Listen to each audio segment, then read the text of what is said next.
आज हम पढ़ने वाले हैं कि अगर हमें सम ऑफ फ्रूट्स दिया जाए और प्रोडक्ट ऑफ फ्रूट्स दिया जाए और उनसे हमें क्वाड्रेटिक इक्वेशन बनाने का बोला जाए तो हमें कैसे बनाना है। इसकी दो मेथड पढ़ेंगे कि अगर ये ऑब्जेक्टिव क्वेश्चन में आता है, मल्टीपल चॉइस क्वेश्चन में आता है तो आपको किस प्रकार से करना है, और अगर इसकी लॉन्ग मेथड मतलब लॉन्ग मेथड में आता है तो आपको किस प्रकार से सॉल्व करना है ताकि आपको स्टेप्स के मार्क्स मिल सके। पहले हम शॉर्ट मेथड देख लेते हैं कि डायरेक्ट कैसे बनाना है।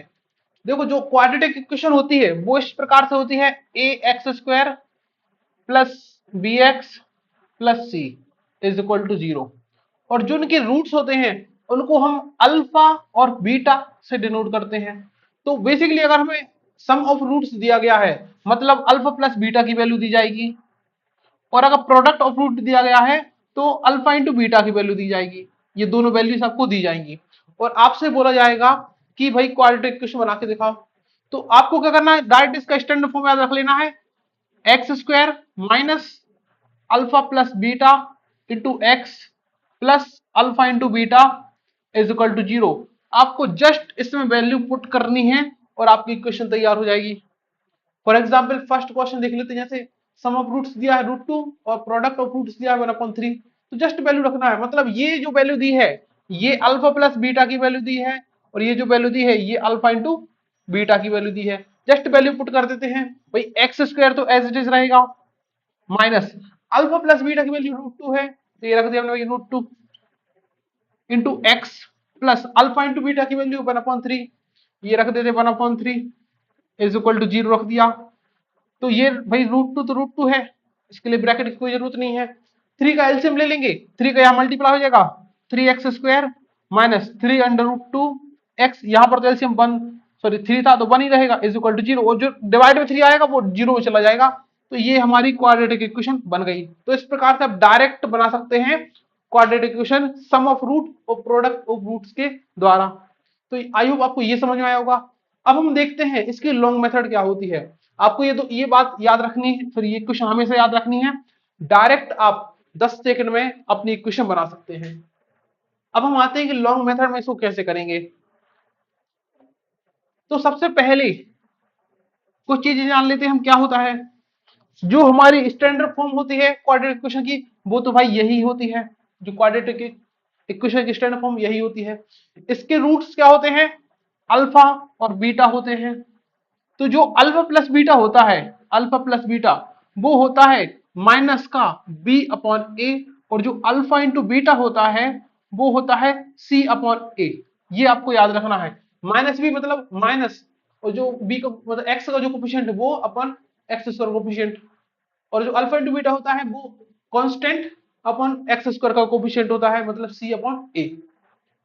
तो जैसे हमें ये दिया है कि भाई सेकंड क्वेश्चन या पहले थर्ड क्वेश्चन करते हैं, ये इंटरेस्टिंग रहेगा थोड़ा।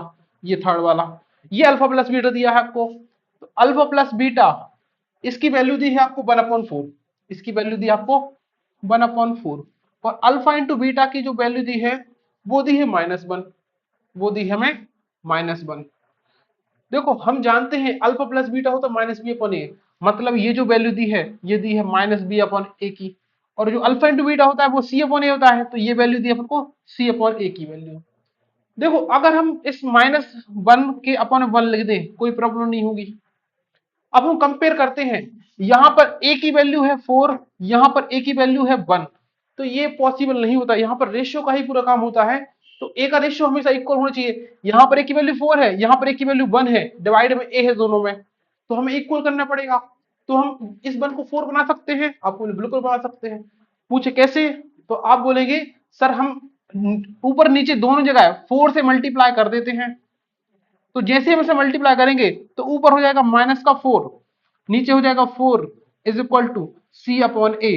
बस अगर ऐसा कर दिया तो ये ए की वैल्यू है, देखो दोनों जगह ए की वैल्यू सेम हो गई, तो जो ए की वैल्यू है वो आ गई 4। बी की वैल्यू कंपेयर करते हैं, बी की वैल्यू देखो यहां से, तो -b इज इक्वल टू 1 है, -b इज इक्वल टू 1, तो b इज इक्वल टू हो जाएगा -1, तो b की वैल्यू आ गई -1। सी की वैल्यू कंपेयर करते हैं, तो ये देखो यहां से सी की वैल्यू कितनी जाएगी -4। जस्ट वैल्यू पुट करना है स्टैंडर्ड फॉर्म में, इक्वेशन आपकी बनके तैयार। ए की वैल्यू 4, तो 4x स्क्वायर प्लस बी की वैल्यू -1 तो ये माइनस का 1 माइनस का x हो जाएगा, सी की वैल्यू -4 इज इक्वल टू 0। ये आंसर है आपका। तो आई होप आपको ये लॉन्ग मेथड भी समझ आ गई होगी किस प्रकार से करना है। एक और एग्जांपल कर लेते हैं हम, ये सेकंड वाला।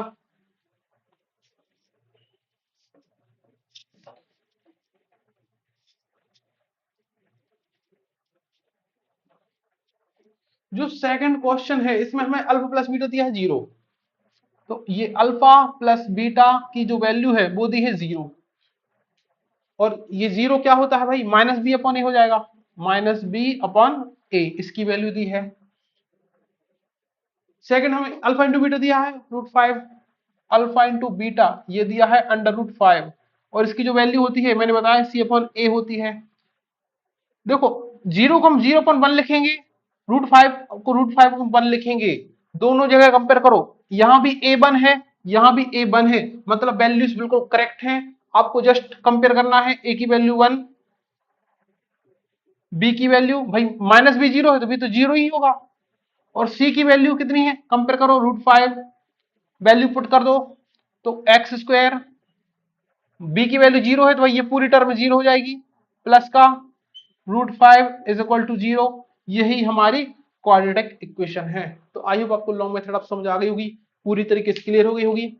इसकी क्या इक्वेशन बनेगी आप बनाइए इसकी इक्वेशन, और इसकी इक्वेशन बनने के बाद उसको कमेंट बॉक्स में कमेंट कीजिए आप कि क्या इक्वेशन आपकी बनी। तो आई होप आपको समझ में आया होगा।